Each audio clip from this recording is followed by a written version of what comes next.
Em nome do Pai, do Filho e do Espírito Santo. Amém.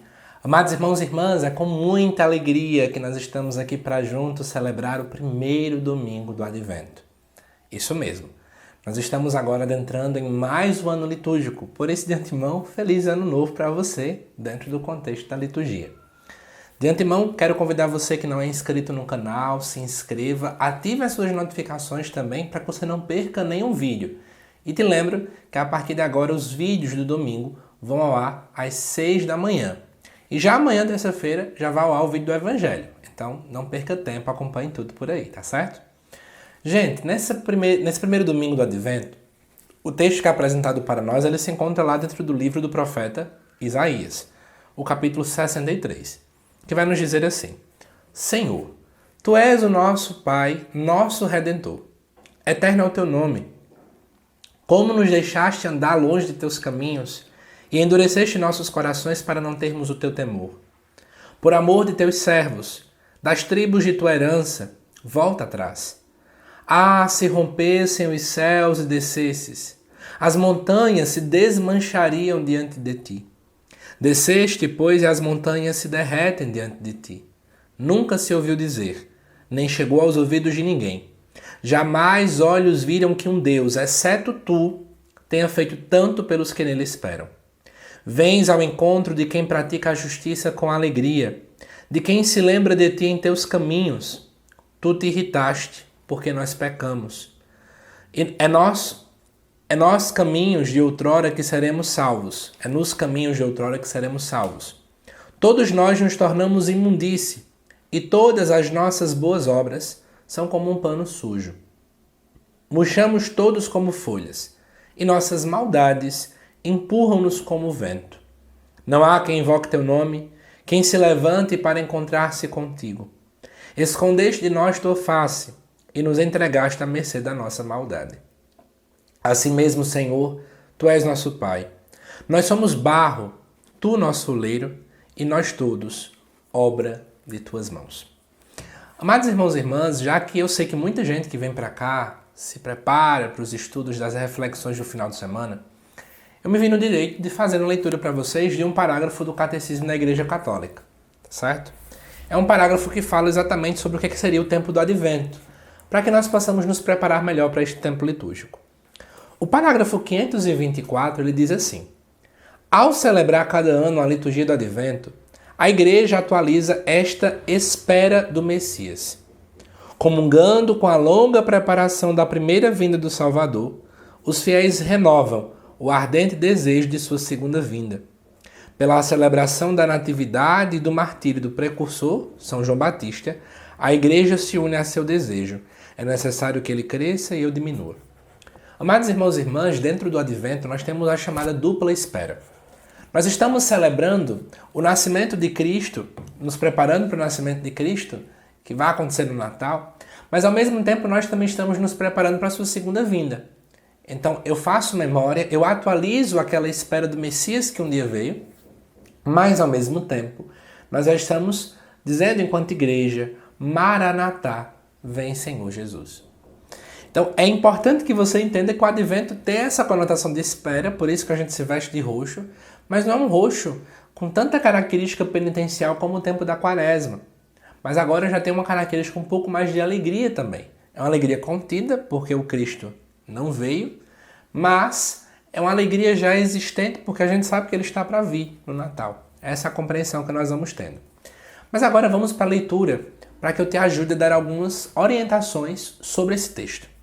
Primeira coisa é que você saiba que o profeta Isaías ele vai aparecer muito aqui nos próximos vídeos. Porque o profeta Isaías ele é o profeta do Advento. Ele toca muito nessa dinâmica da espera, do Messias, de gerar esperança. Então, dentro do Advento, a liturgia escolhe muitos textos de Isaías. O livro de Isaías ele pode ser dividido em 3 partes, tá bom? A primeira parte vai até ali por volta do capítulo 40, que é o chamado primeiro Isaías, que esse momento ele é escrito antes de acontecer o período chamado do exílio babilônico, que foi onde o povo de Deus sofreu a invasão do Império Babilônico e eles tiveram que sair de sua terra, sair de Jerusalém e viver então na Babilônia. Não foi um tempo muito fácil, né? E a gente vai ver um pouco dessa dinâmica do tempo difícil a partir do segundo Isaías, que vai do capítulo 40 até o capítulo 55. Nesse momento, o texto ele foca no sofrimento do povo dentro da Babilônia. Então a gente vai perceber que vai falar dessa dinâmica de despertar a esperança do povo, para que o povo não abandone a sua fé, para que o povo tenha fé e esperança em Deus. E por fim, nós chegamos no último Isaías, ou chamado também de Trito Isaías, é assim que geralmente é chamado, que vai do capítulo 56 até o capítulo 66, que é inclusive onde o nosso texto se encontra. Esse foco do Trito Isaías é quando o povo retorna.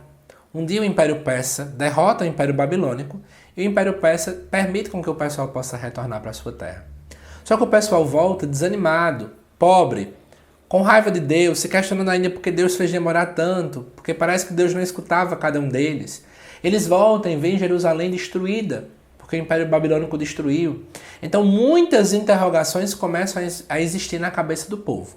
Então, diante de toda esta realidade, nós estamos chegando aqui no nosso texto. Tá bom? Eu espero que essa clareada que eu dei para vocês já possa ajudar a entender melhor o texto, né?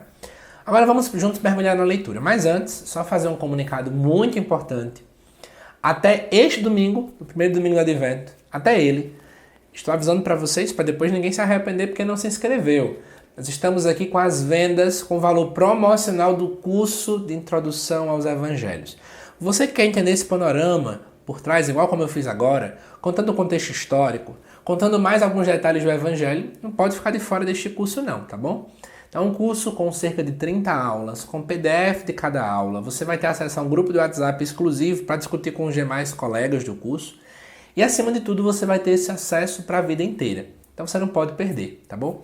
Clica no link aqui da descrição, ou você compra de imediato, ou pode falar diretamente comigo no WhatsApp, tá certo? Vai ser uma alegria conversar com você, para te explicar melhor. Agora corre, só é até domingo, e o valor é R$ 97,00, porque é uma promoção, R$ 100,00 de desconto, tá bom?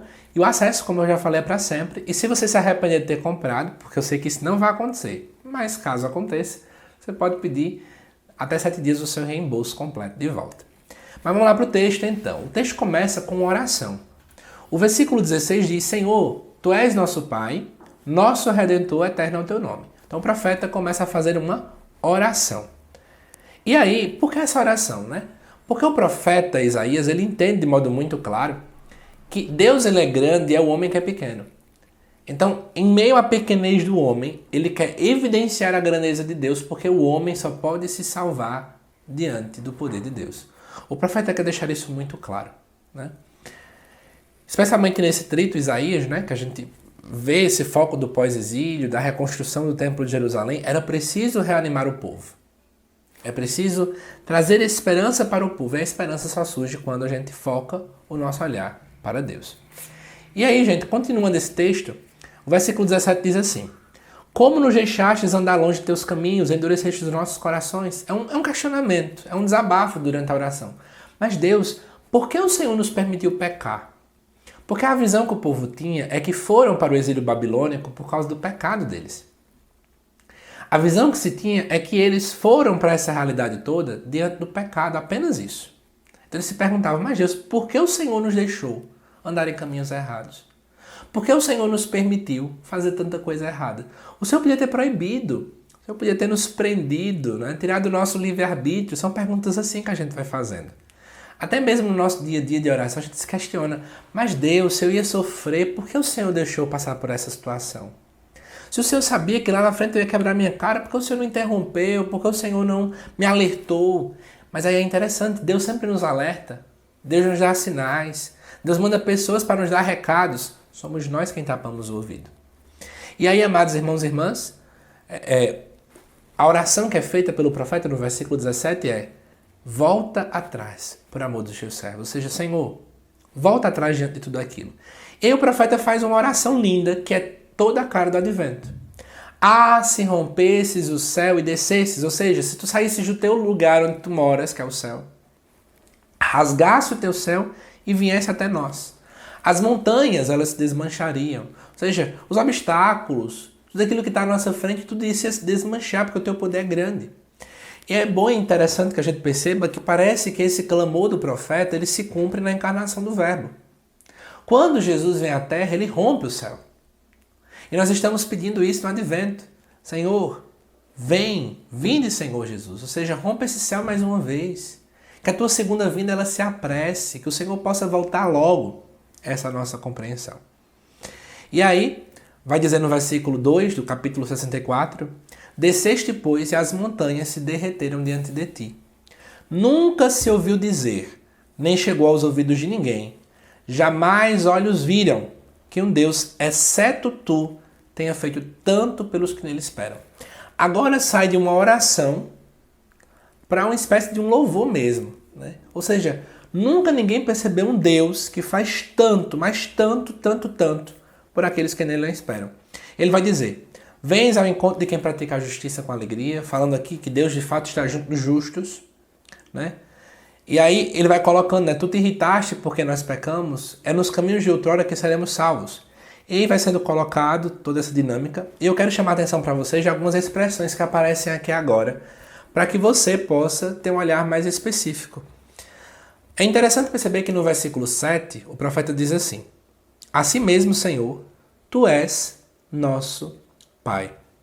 Amados irmãos e irmãs, o verbo ainda não tinha se encarnado, Jesus ainda não estava no mundo. E como é que a gente sabe que Deus é nosso Pai? O versículo 16 também disse isso, né? Senhor, tu és nosso Pai. Gente, Pai no sentido de proteção, de salvação. Deus já tinha intervido no decorrer da história do povo de Israel várias vezes.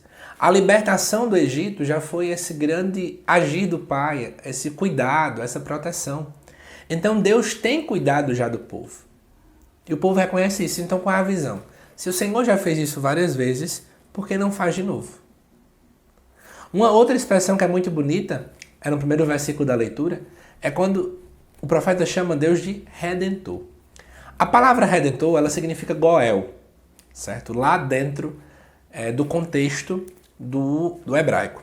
Eu quero te chamar a atenção lá para Levítico, se você puder pegar a sua Bíblia para você poder acompanhar comigo. Em Levítico capítulo 25, versículos de 23 em diante. Diz assim, a terra não será vendida definitivamente, porque a terra é minha, e vós sois migrantes junto de mim. Portanto, em toda a terra de vossa propriedade, concedereis o direito de resgate da terra. Resgate vem de redenção, tá bom? Se teu irmão empobrecer e vender parte de sua propriedade, o seu resgatador, que no Novo Testamento ganha o nome de Redentor, o parente mais próximo virá e resgatará o que foi vendido pelo seu irmão. Se não houver ninguém que possa ser o resgatador, mas ele mesmo prosperar e conseguir o bastante, vai continuando, né? O resgatador, o Goel, o Redentor, era aquele que tem como tarefa defender os que mais precisavam da sua família, né? Manter o patrimônio familiar. Então, famílias que viviam na escravidão, o resgatador vinha lá e resolvia tudo. Então, na verdade, o profeta já está enxergando, né, esse desejo. Senhor, vem ser esse Goel. Vem ser aquele que, em meio às nossas dívidas, o Senhor vem nos resgatar. Naquele tempo era assim, tinha alguma dívida, então ou você se vendia como escravo, ou você dava sua vida, ou então alguém da sua família, o resgatador, vinha lá e resolvia. Então, na verdade, o Pai, ele é esse Redentor. E Jesus é o Redentor por excelência.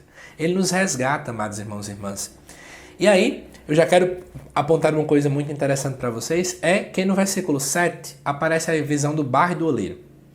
Isso aqui é com toda certeza um reolhar para o Gênesis, capítulo 2, versículo 7. Deus que modela o homem do barro da terra. Então é como se o profeta entendesse que quando o céu se rompesse, com todo efeito, né, a humanidade passaria por uma nova criação. E é isso que acontece no Natal. Na encarnação do Verbo, uma nova criação surge a partir de Cristo. E nós, enquanto homens e mulheres que estamos no tempo do Advento, estamos ansiosos para chegar o Natal, para que celebremos mais uma vez esse novo tempo, o céu que se rasga, o céu que se rompe, Deus que escuta o clamor do seu povo e desce do seu céu para caminhar conosco. Advento é esse tempo de espera, amados irmãos e irmãs. E aí, eu quero inclusive fazer uma reflexão para vocês, como reflexões para o nosso Advento, tá bom? Para o povo desse tempo, Deus estava ocupando um lugar secundário. O profeta agora quer reanimar esse povo. Eles agora voltam para a sua terra e o primeiro lugar é raiva, desolação, menos Deus em primeiro lugar. Que lugar Deus tem ocupado na nossa vida? Será que eu estou deixando com que ele seja o oleiro da minha vida para que ele possa modelar minha vida completa? O profeta entende que só Deus ele é Pai e Redentor. Quem é que eu tenho deixado ser o Redentor da minha vida? Quem é que eu tenho deixado resolver os problemas que vão aparecendo? Será que eu reconheço que só Ele é fonte de salvação? Terceira e última coisa. O Advento foca nesse acolhimento do Deus que vem. Estamos dispostos a acolher Jesus? Estamos dispostos a reconhecer os nossos erros, como o profeta coloca muito claramente, endureceram o coração, pecaram. Para acolher Jesus eu preciso reconhecer onde foi que eu errei. Você está disposto a reconhecer, a mudar de vida, a buscar conversão? Eu te convido a esta reflexão, tá bom? Espero que você tenha gostado deste vídeo. Um santo e abençoado advento para você. E eu te aguardo todo dia aqui no canal, tá bom? Nós vamos juntos meditar versículo a versículo de cada leitura de cada evangelho em cada dia desse advento. Até mais, que Deus te abençoe.